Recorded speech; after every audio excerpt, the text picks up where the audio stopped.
Alright, thanks to the support of you guys, brands have started noticing my channel a lot more and I have been receiving some products from them, and therefore I've created a new video series where I will just review interesting tech products that brands have sent me. I may also include some of the products that I bought with my own money if I find them to be interesting enough. But this doesn't mean that brands get to preview or control my script, because none of them get to see this video before you guys do.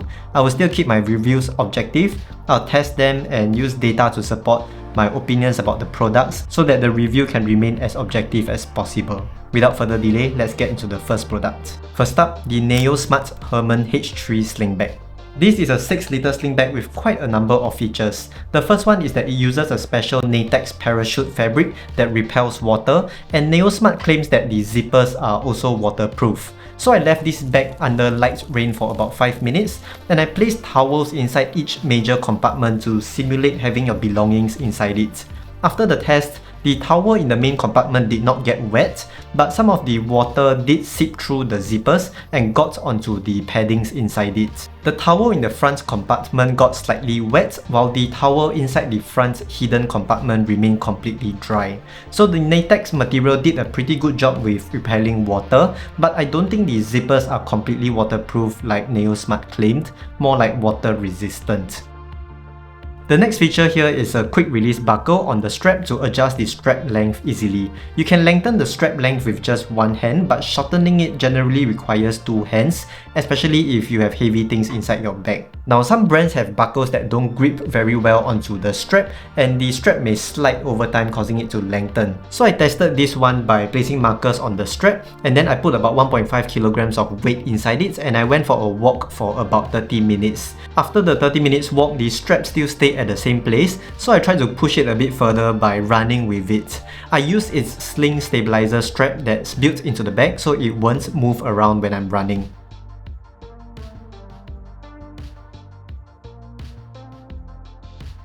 Again, after the 10 minutes run, the buckle still held the strap very firmly in place, and the marker stayed at pretty much the same position.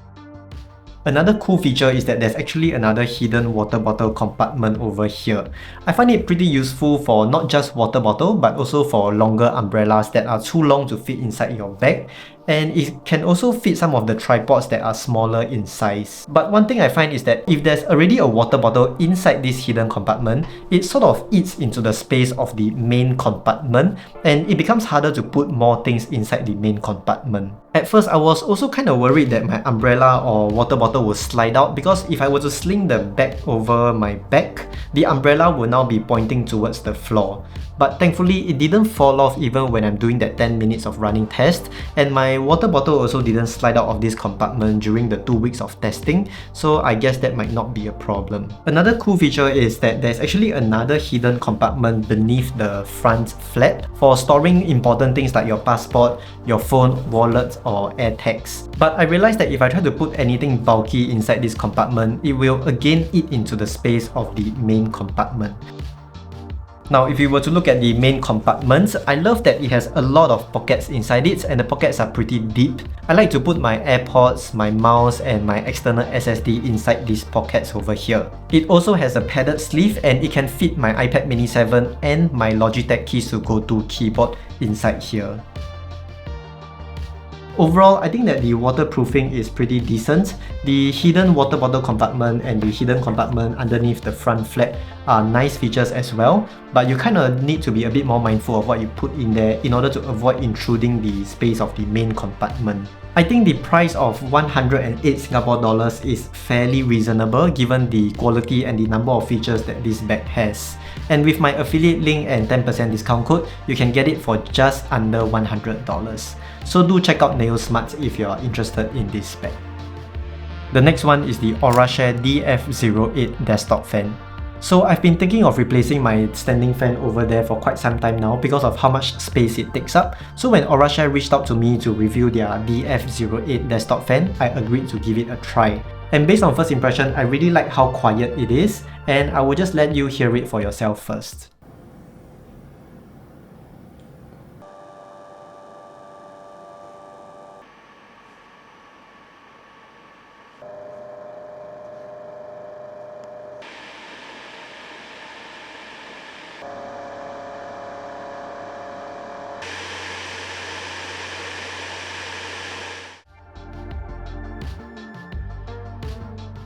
Personally, I very much prefer this traditional fan head design over the bladeless fan head design on the Qi2 Life Pro 3 table fan, because that design produces more noise at higher speeds and the wind just doesn't feel as strong. So I measured the wind speed of this fan at 50 centimeters away at 1%, 50% and 100% fan speed, and here are the results.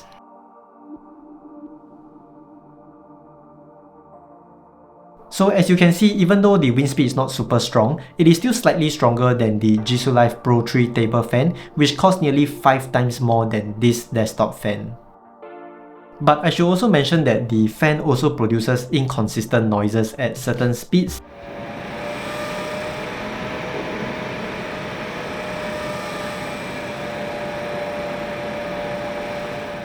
Sometimes the problem goes away simply by choosing another fan speed or by restarting the fan, but sometimes it doesn't, and this happens to both of the fan units that I received from Orashare.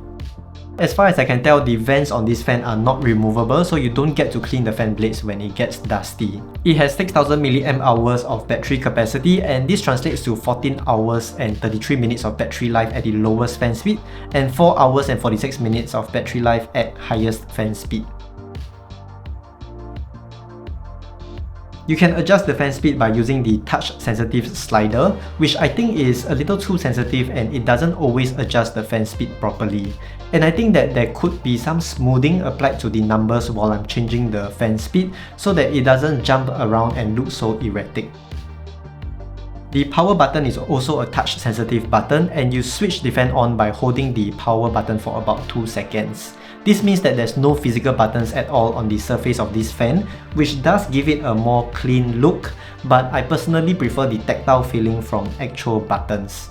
Without physical buttons, it can be a little challenging to look for the power button and the slider while using it in the dark. But the good thing is it charges via USB-C, so I just charge it with my docking station without needing another dedicated plug. The fan head only tilts up and down manually, and it doesn't rotate left and right, and there's no oscillation function. I think that's still alright for a desktop fan at this price range of about less than 30 Singapore dollars, because fans with the oscillation feature are typically more expensive, and many of them are not rechargeable, so you have to keep it near a wall outlet. Unfortunately, it's not available in Singapore yet, but Orashare did tell me that they are planning to expand their operations to Singapore Shopee soon, so do keep a lookout for them.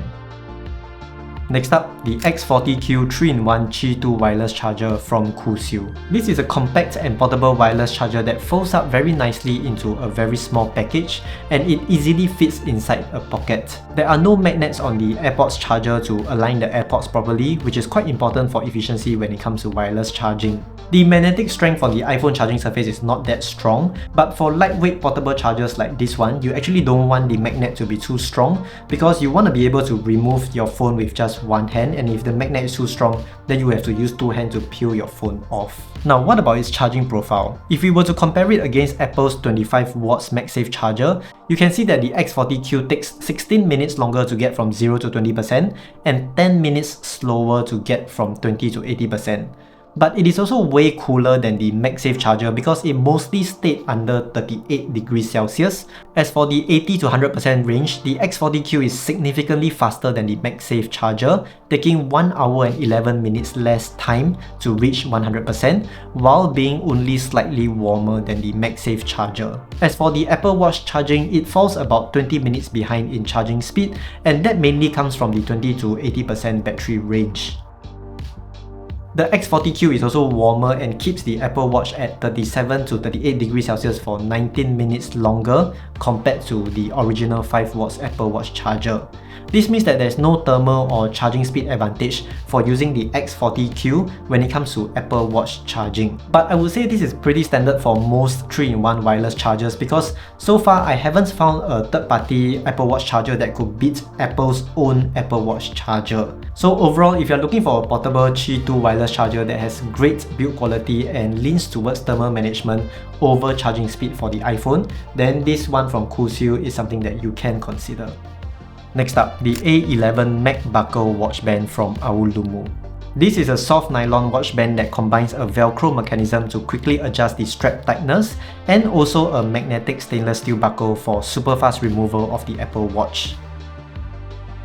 So this means that I don't need to always look for the right strap tightness each time I put the Apple Watch back on my wrist.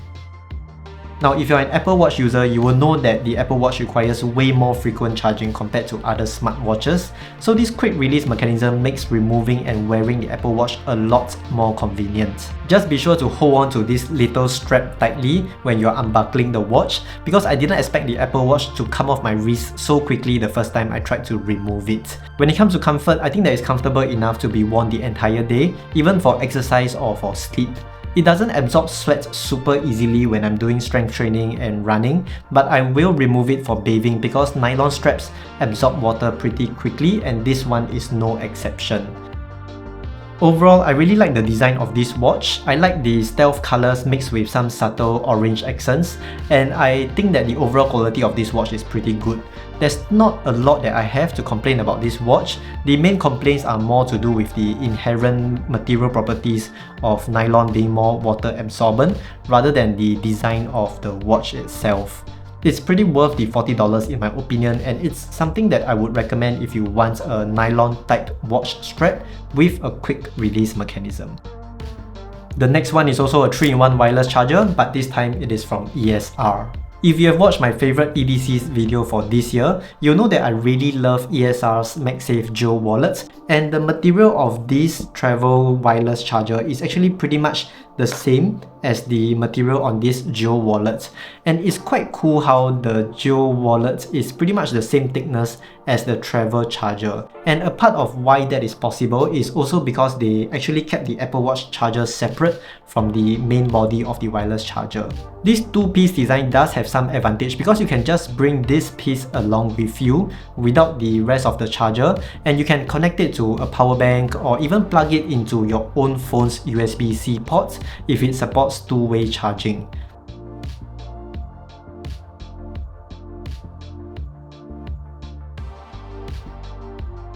As for the magnetic force on the iPhone charging surface, it is not as strong compared to some of the other ESR accessories with the halo lock magnets. But again, that is not a bad thing, similar to the KUXIU X40Q charger. There are magnets on the Apple Watch charger for better alignment, and the magnets on the Apple Watch charger is also strong enough. Now, what about the charging profile of this charger? Compared to the 25 watts MagSafe charger, it took 22 minutes less time to get from 0 to 100%, with most of the time advantage coming from the 80 to 100% battery range.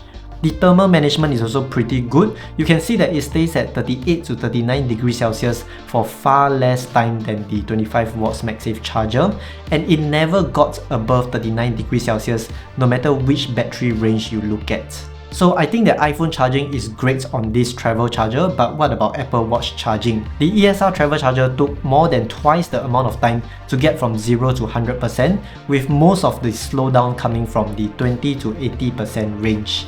But it did stay a lot cooler than Apple's charger, staying at 37 to 38 degrees Celsius for less than half the time compared to the Apple charger. However, I feel that it's hard to justify that much slower charging speed for that slight improvement in thermal management, so I do wish that ESR can improve the Apple Watch charging speed, and that will make this a really solid travel charger, given that its charging speed for the iPhone is pretty solid. The next accessory is also from Aulumu, and that is the A09 Geometric Airpods case. This is a silicone case with a lock mechanism to prevent the lid from popping open when you drop your AirPods.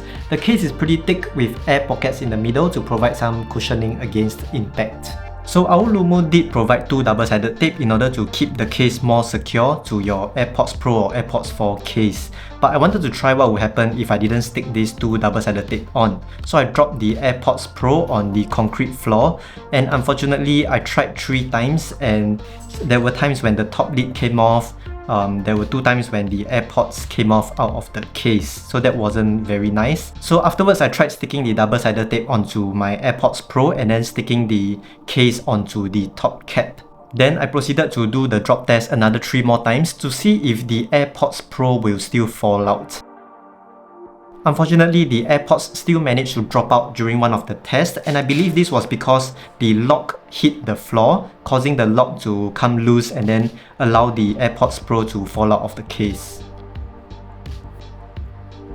And when I tried to remove the top cap from my AirPods Pro case, I'm not sure if I tried to pull it too hard or is it from all that dropping.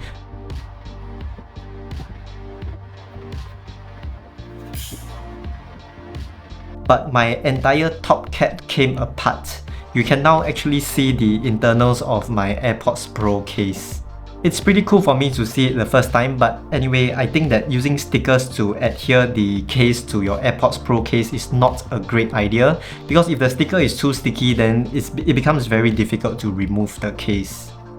However, this doesn't mean that I'm going to throw away my AirPods Pro case, because I can still put some super glue to reattach the top cap. I still think that it is a nice case with very good design. The screws and the metal finish gives this case an industrial look, which is quite different from the other cases that I've used before in the past. But you just need to know that the lock mechanism is not very effective in holding your AirPods inside it during a drop. Alright guys, that's all for this video. Next month we will have a few more products that will be featured. Do let me know if you find this sort of product review formats interesting, and let me know if there's anything I can improve on to make it better. If you want to check out what's my favorite non-sponsored EDCs for 2025, you can check them out in this video over here. I'll see you in the next video. Bye bye.